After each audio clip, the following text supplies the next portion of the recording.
കാഫിർ സ്ക്രീൻഷോട്ട് കേസിൽ ഡിവൈഎഫ്ഐ നേതാവ് ജിതിൻ ഭാസ്കറിന് ജാമ്യം ലഭിച്ചിരിക്കുന്നുവെന്ന വാർത്തയാണ് വരുന്നത്. കോഴിക്കോട് സെഷൻസ് കോടതിയാണ് ജാമ്യം അനുവദിച്ചത്. അഭിജിത്ത് മുഴക്കുന്നാണ് ചേരുന്നത്. അഭിജിത്ത്, എന്താണ് വിശദാംശങ്ങൾ?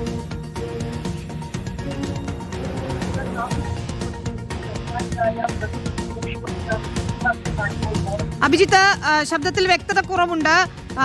ജിതിൻ ഭാസ്കറിന് ജാമ്യം ലഭിച്ചിരിക്കുന്നു എന്നാണ് നമുക്ക് മനസ്സിലാക്കാൻ സാധിച്ചിരിക്കുന്നത്. സെഷൻസ് കോടതി ജാമ്യം നൽകിയിരിക്കുന്നു. വിശദാംശങ്ങൾ വ്യക്തമാക്കൂ അഭിജിത്ത്. വിനീത, കാഫിർ സ്ക്രീൻഷോട്ട് കേസിൽ റിമാൻഡിലായ പ്രതി ഡിവൈഎഫ്ഐ നേതാവ് ജിതിൻ ഭാസ്കറിനാണ് ഇപ്പോൾ കോഴിക്കോട് ജില്ലാ സെഷൻസ് കോടതി ജാമ്യം അനുവദിച്ചിട്ടുള്ളത്. നേരത്തെ വടകര കോടതിയിൽ 2 തവണ ജിതിൻ ഭാസ്കർ ജാമ്യാപേക്ഷ നൽകിയിരുന്നു. പക്ഷേ 2 തവണയും കോടതി ജാമ്യം നിഷേധിക്കുകയായിരുന്നു. അതിന് പിന്നാലെയാണ് ജിതിൻ ഭാസ്കർ ജില്ലാ കോടതിയെ സമീപിക്കുകയും ജാമ്യാപേക്ഷ നൽകുകയും ചെയ്തത്. ഇതിൽ ജാമ്യം അനുവദിക്കരുത് എന്നുള്ളതായിരുന്നു പ്രോസിക്യൂഷന്റെ വാദം. അതിന് പ്രധാനമായും മുന്നോട്ട് വെച്ചത് പുറത്തിറങ്ങിയാൽ പ്രതി തെളിവ് നശിപ്പിക്കാനുള്ള ഒരു സാധ്യതയുണ്ട്, അതിനാൽ തന്നെ ജാമ്യം അനുവദിക്കരുത് എന്നുള്ള വാദം പ്രോസിക്യൂഷൻ മുന്നോട്ട് വെച്ചിരുന്നു. അതുപോലെ തന്നെ ഈ ജാമ്യത്തിനെതിരായ റിപ്പോർട്ടാണ് പോലീസും കോടതിയിൽ സമർപ്പിച്ചത്.